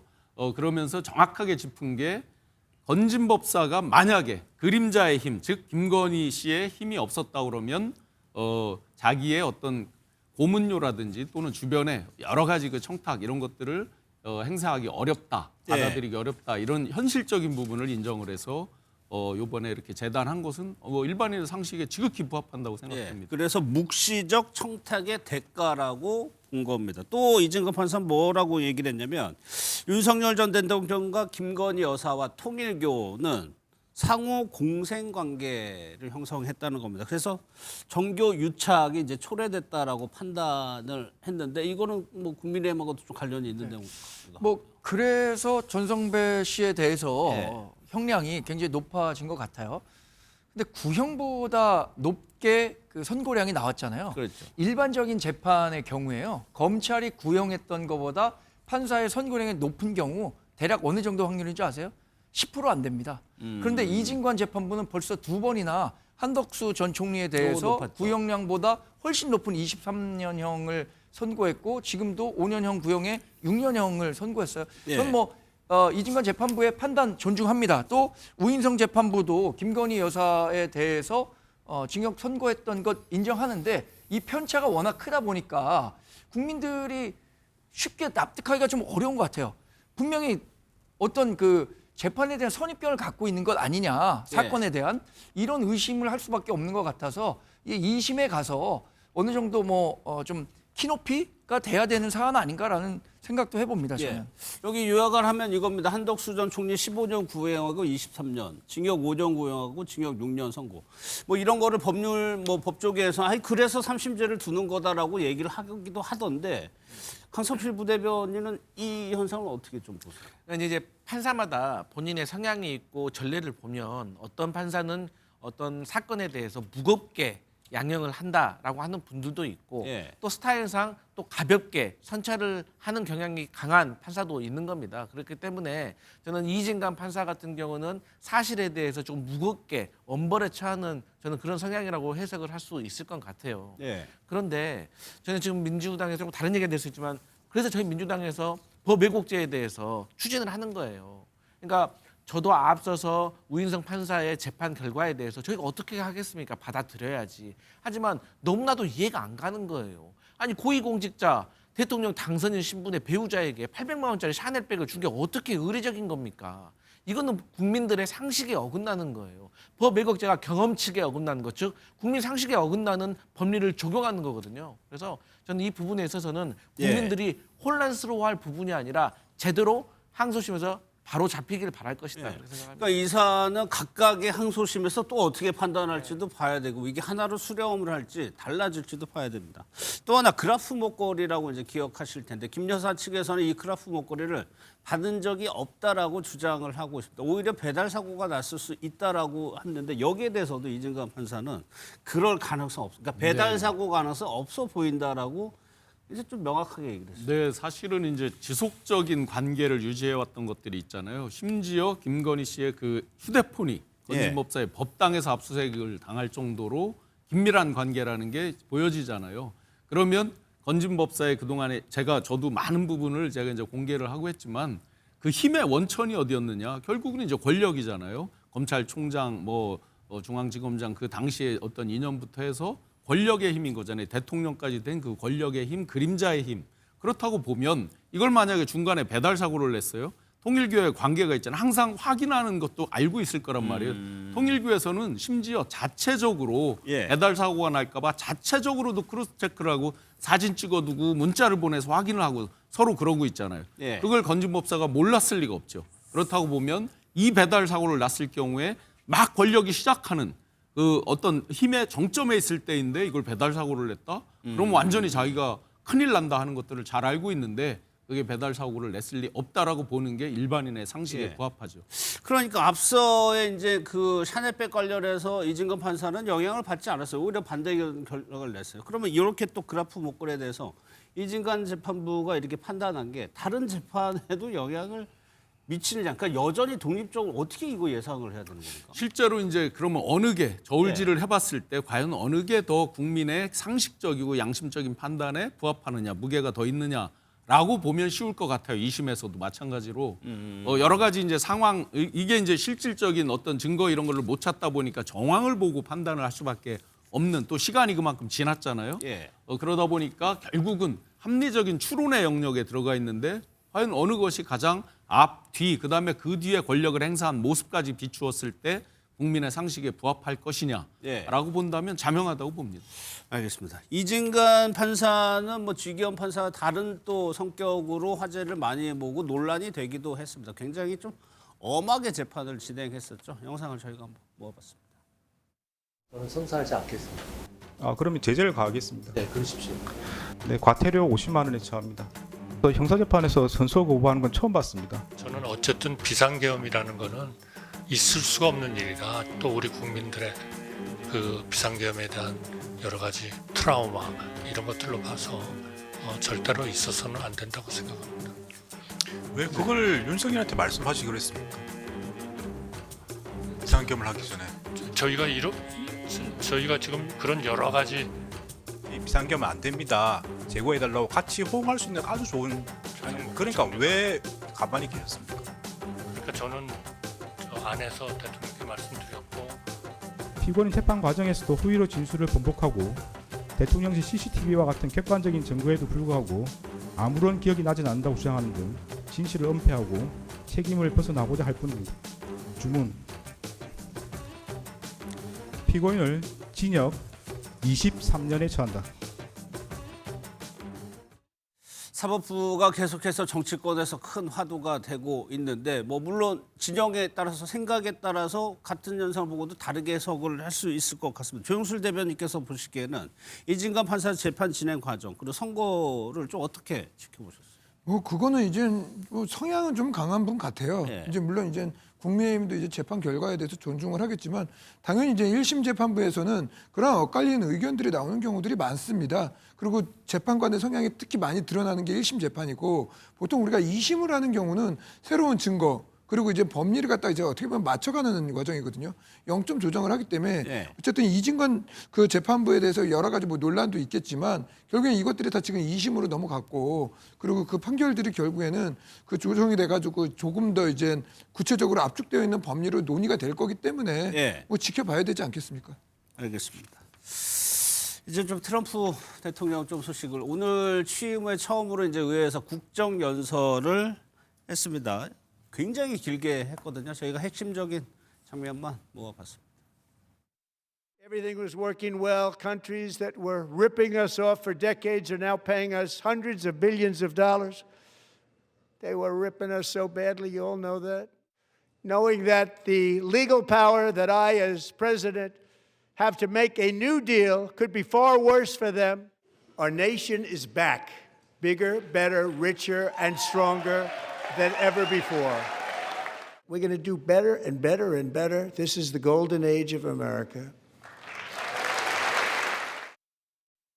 일단 국정연설에서 이제 메시지 부분을 볼 텐데 저희한테 관심 있는 건 관세 문제. 여기에 대해서 더 나쁜 협의도 가능하다. 그러니까는 대법원이 연방대법원이 위헌 판결을 낸 다음에 트럼프 대통령 미국 정부에서 나오는 목소리는 혹시 이탈할까 봐 굉장히 큰 압박하는 목소리가 나오고 있거든요. 맞습니다. 그 행정행위의 원칙 가운데서 아주 중요한 대원칙 중에 하나가 예측 가능한 가변성이거든요. 근데 지금 이제 행정 그리고 외교에 있어서 지금 트럼프 행정부의 어떤 그 태도는 예측 완전히 불가능한 이제 가변성이잖아요. 네. 도대체 이 폭이 어디서 어딘지를 우리가 가늠하기 어려운 예외 항목 빼놓고 지금 10%로 이제 판결 이후에 했다가 또 15%로 하고 그게 언제 실질될지도 모르고 깜깜이죠.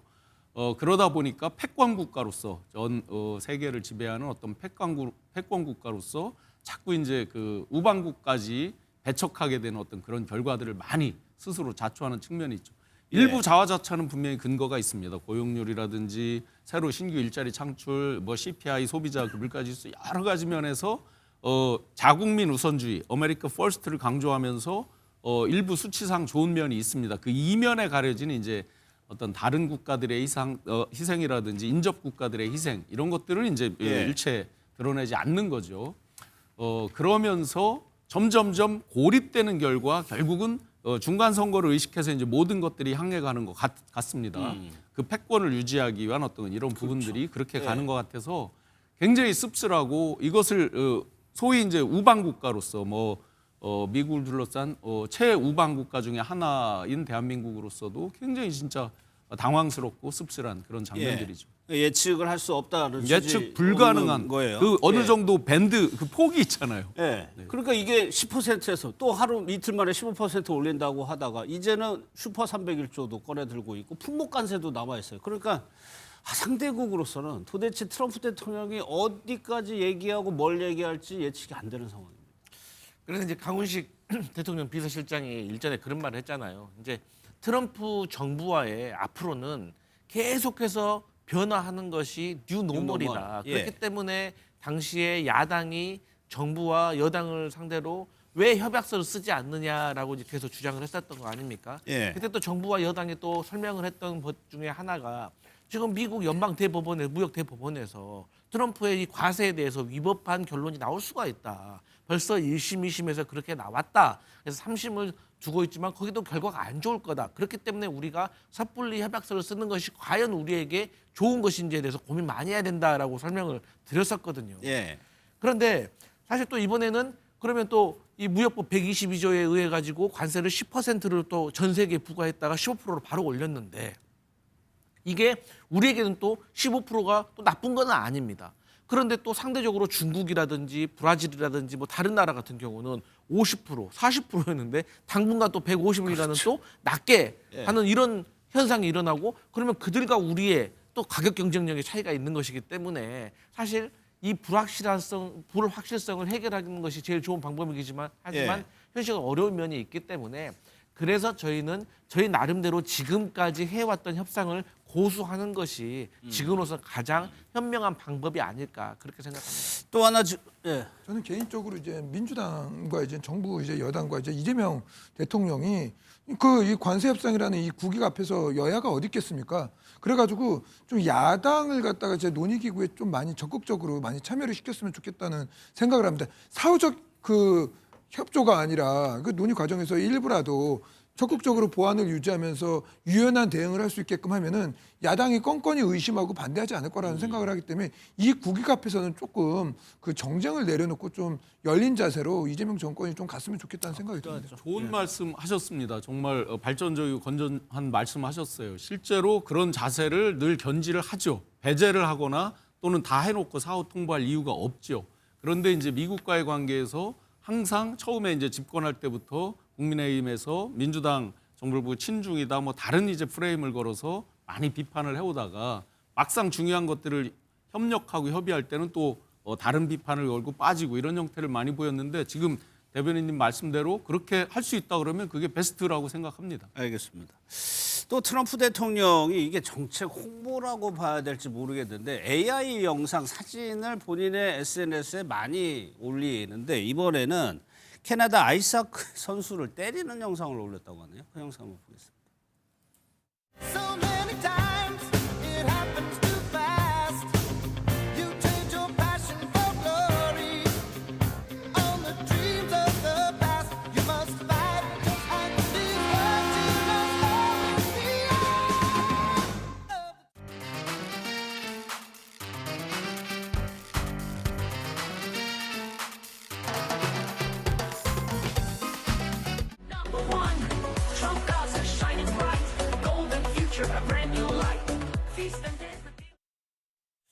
그러니까 올라오는 영상을 보면 캐나다 물론 뭐 사이가 안 좋고 감정적으로 안 좋은 건 알겠지만 동맹국 우방인데 저런 영상들을 올린단 말이에요. 특이한 캐릭터를 갖고 있는 분이죠. 이 영상이 언제 올라왔냐면 이번에 동계올림픽 그 아이스하키 결승전이 있었는데 미국이 캐나다를 2대1로 이겼습니다. 이 아이스하키는 이 NHL이라고 해서 캐나다하고 미국하고 굉장히 인기 종목이에요. 경기에. 그렇죠.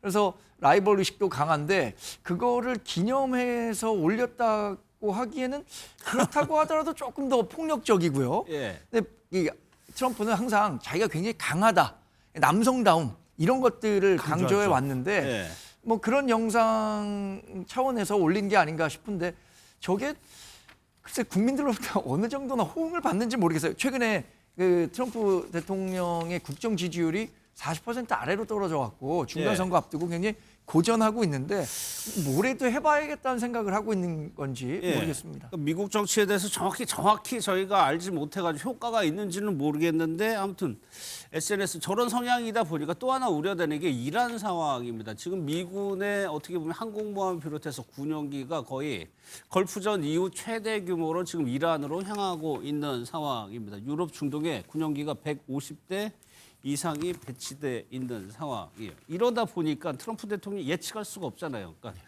전쟁 이거 쉽지 않지만 트럼프 대통령이니까 혹시 뭐 이런 우려도 상존을 하고 있단 말이에요. 기존에 이제 그 오발 오피스에서 그 모니터를 보면서 진두지휘하고 이런 장면이 많이 나왔잖아요. 그런데 이제 지금 우리가 예측 불가능한 얘기들을 많이 이제 해왔지만 마찬가지로 이 부분도 일단 무력 시위까지 해놓고 있다는 것은 언제 어떤 버튼을 누를지 모른다라는 것들을 통해서 모든 시계가 이제 중간 선거에 또 가 있는 거죠. 많은 전문가들이 중간 선거를 대비해서 할지 모른다. 이런 이제 예측을 하는데 그런데 분명히 이제 차이가 있죠. 이라크랑 이란과의 그 중동의 어떤 패권의 무게 그리고 강력한 이제 그 시아파 이슬람의 또 특징 이런 것들과 맞물려서 생각보다 쉽게는 못하겠지만 강력한 무력 시위를 통해서 계속해서 압박하는 그것들이 국제 정세를 불안하게 만드는 아마 그런 연속에서 저희 이제 대한민국 저 경제나 여러 가지 측면에 대비를 해야 될 것 같습니다. 다음 내용은 이재명 대통령의 이제 소식인데 먼저 이 대통령의 얘기부터 한번 들어보겠습니다. 그래서 농지 제도는 그 근본적으로 손을 봐야 되는 단계에 오지 않나요? 농사를 짓겠다고 땅을 사놓고 네. 농사를 안 지으면 그 뭐 이행 명령인가를 하고 그래도 안 하면 매각 명령을 하게 돼 있는데 한 사례가 없다고 하더라고요. 맞습니다. 그러면 안 되지. 예. 농사 지은다고 사가지고 방치해 놓은 거는 이제 강제 매각 명령 받는다. 과징금에 더하기 다음 단계 매각 명령이니까 안 하면 강제로 파는 거죠. 그것도 별도로 한번 검토해서 하겠습니다. 보고하도록 하죠. 하여튼 문제는 이 나라의 모든 문제의 원천은 이게 이 부동산 문제예요. 부동산. 어제 국무회에서 저 발언이 글쎄요 논란이 됐나 봅니다. 이재명 대통령이 또다시 이제 글을 올리면서 해명을 했는데 어제 얘기를 드신 대로 저 얘기예요. 그러니까 오늘 이재명 대통령의 해명은 뭐라고 봐야 돼요? 그러니까 대통령은 이제 농지법도 이제 좀 현실화가 되고 예. 실효성이 있어야 된다는 거죠. 예를 들어서 농사 짓지도 않으면서 농지를 사가지고 또 농사를 뭐 주말에 짓는다라는 식으로 해가지고 사실 실질적으로 농지가 필요한 분들이 농지를 구매할 수가 없고 또 농사를 지을 수가 없게 되는 그런 안 좋은 현상들이 일어나고 있기 때문에 여기에 대해서 바로 잡아야 된다라고 생각을 하고 사실 이러한 모습들이 대통령이 어떤 사회 곳곳에 있는 큰 문제뿐만 아니라 어떤 현실적인 문제까지도 본인이 실행법을 꿰뚫고 있고 문제점을 알고 있고 거기에 대해서 해결책을 관계가 장관 부처들에게 지시를 하고 이것들을 해결해가는 그러니까 작은 것부터 빠르게 할 수 있는 것도 이렇게 개선해 나가는 이런 모습에 대해서 저는 대통령이 조금 신뢰감을 주고 있지 않나 이런 생각을 해봅니다. 그래서 뭐 이게 공산국가냐, 그러니까 매각 명령이라는 표현 때문에 그런 것 같아요. 이런 비판이 그러니까 오늘 이재명 대통령이 SNS 이승만 전 대통령을 사례를 들면서 설명을 했는데 이승만 전 대통령이 이 경자 유전 이거를 헌법에 넣었다고 그러더라고요. 농지개혁이라는 걸 했잖아요. 예. 그래서 우리는 유상몰수 유상분배를 한 거고요. 북한은 무상몰수 무상분배한 건데 결국에는 당시에 이 농지개혁을 통해서 이른바 산업화의 기반을 마련했다. 그리고 자영농을 통해서 교육 여건도 마련했다라는 긍정적인 평가가 있는 거죠. 또 역사적으로는 이게 6.25 전쟁 직전에 이 농지개혁이 이루어졌는데 6.25 전쟁이 일어난 다음에 남헌영이라고 이 남로당에서 일했던 사람이 북한에 가갖고 우리가 침범만 하면 남한에 무산계급들이 우리 환영할 거다 이렇게 얘기했는데 농지개혁 끝난 다음에 정말로 역사 이래 처음으로 자기 땅을 갖게 된 농민들이 공산당이 전혀 부역하지 않았다는 거예요. 뭐 이런 역사적인 그 배경도 있는데 당연히 농사를 짓는 사람이 농지를 갖는 것이 원칙이죠. 그런데 이재명 대통령 현장에 목소리를 좀 귀 기울여야 된다고 생각합니다. 지금 농촌에서 제일 문제는 뭐냐면 농지가 거래가 전혀 되지 않는다는 거예요. 실제로 상속을 받으려고 하는 사람이 이걸 그냥 팔고 싶어도 전혀 거래가 되지 않기 때문에 지나친 농지 거래 그 규제가 이 농촌 문제를 가속화시키고 있다는 평가도 있거든요. 그렇다면 농사를 짓지 않는 사람들은 농지를 팔아라라고 한다면 농지를 어디에서 살 건지 예를 들어서 농업은행이든 뭐 농지은행이든 이런 것들을 만들어서 실제 구매해 줄 수 있는 곳이 마련돼야지 지금 그냥 뭐 파는 게 상책이다라고 얘기하면 현장에서 전혀 먹힐 수 없는 정책이라고 봅니다. 근데 이재명 대통령의 부동산 관련한 다주택자 뭐 중과 유효부터 해가지고 그러니까 투기 목적의 부동산 이거는 어떻게든 막겠다는 메시지가 좀 있는 것 같아요. 그렇죠. 오늘 메시지에서도 드디어 돈이 생산적인 자본으로 바뀌어서 온다 이제 이 말씀을 하셨죠. 뭐냐면 투기적 자본으로 보통 이제 부동산에 한번 묶이면 통화 승수, M2, M3 이런 통화 승수가 창출이 안 되고 장기적으로 묶이고 이런 경우가 많잖아요. 돈이 이제 덜 도는 거죠. 그런데 그게 이제 자본시장으로 넘어오면서 굉장히 생산적으로 바뀌고 기업들의 어떤 R&D나 이런 것들을 더 해나갈 수 있고 증시로 그게 유입이 되면서 이제 6천도 넘어가고 이런 것들로 이제 유도하기 위한 즉 투기적 자본에 의해서 사람들의 심리적 격차 가만히 이제 불로소득처럼 시간이 지나면 저절로 자산이 늘어나는 이런 부분에 대한 것들을 좀 줄이자 이런 아주 큰 플랜들이 있는 거죠. 그러니까 지속적으로 그러니까 이재명 대통령이 부동산 관련해서 의지가 이제 초반에 몇 해 SNS에 글이 올릴 때 막 강력한 의지 이런 표현 많이 썼는데 이게 막 10회에 넘어가고 하니까 진짜 의지가 명확하게 있다는 메시지는 줄 수 있을 것 같아요, 시장에. 근데 물론 대한민국 국민들의 수준이 높아가지고 대통령이 뭐 한 달에 28건의 SNS 메시지로 부동산 잡겠습니다라고 한다고 해서 시장이 움직이진 않습니다. 시장에는 움직일 수 있는 조건을 마련을 해줘야 되는 것이거든요. 그 차원에서 사실 지금까지 이제 유예해왔던 이 양도세 중과에 대해서 이제 중단하겠다. 그리고 거기에 대해서 나름대로의 대책을 내놓고 있고 또 그래서 매물이 나오고 있는데 그러면 매물이 나오면 뭐하냐? 이거 살 수 있는 대출을 받을 수가 없는데 그러니까 다주택자의 기존의 대출에 대해서 만기가 되면 여기에 대해서 나름대로 규제를 하고 거기에서 남아있는 생기는 이 대출 총량을 신규로 집이 필요해서 무주택자들이 집을 사려고 하면 거기로 옮겨가겠다라고 해서 이렇게 회전을 시키려고 하는 정책을 준비하고 있잖아요. 이러한 것들이 합리적으로 국민들에게도 느껴지는 거예요. 그렇기 때문에 이 대통령의 발언도 발언이지만 시장에서 이 정부에서는 집을 가지고 있는 것보다 파는 게 낫겠구나라고 시장이 판단을 하고 있는 것이죠. 개인적으로 대통령이 그 이제 말로 이제 정치를 이제 많이 하시는데 그보다는 좀 명확하게 좀 하셨으면 좋겠다라는 생각을 합니다. 가령 예를 들어 이제 농지 문제 가지고도 투기라고 한다면 투기가 어떤 것인지를 규정을 해줘야 되거든요. 가령 예를 들어서 내가 이제 은퇴하고선 갈 땅을 미리 산 사람들 그리고 주말에 농사하려는 사람들 근데 이런저런 사유를 못하는 사람들이 분명히 있을 수 있습니다. 근데 이런 것들에 대한 규정이 없이 애매모호하게 투기 세력이라고 하니까 이런 말 저런 말 심지어 공산당이냐 이런 말까지 나오는 이유가 결국엔 대통령이 투기에 대한 규정을 제대로 못했던 부분들 그리고 주택 문제도 전 마찬가지라고 봐요. 그래서 그런 부분들을 잘 고려해주고 국민들을 설득했으면 좋겠다는 말씀을 드리겠습니다. 지지율 잠깐만 소개해드릴까요? 지금 상승 추세라는 건데 이게 선거를 앞두고는 대통령 지지율이 굉장히 영향을 많이 미치잖아요. 지방선거에서는 더더군다나 절대적이죠. 상관관계가 아주 절대적이죠. 알겠습니다. 수치를 보면은 1월 다섯째 주에서 이제 2월 셋째 주 사이에 상승 추세를 좀 보이고 있다는 점입니다.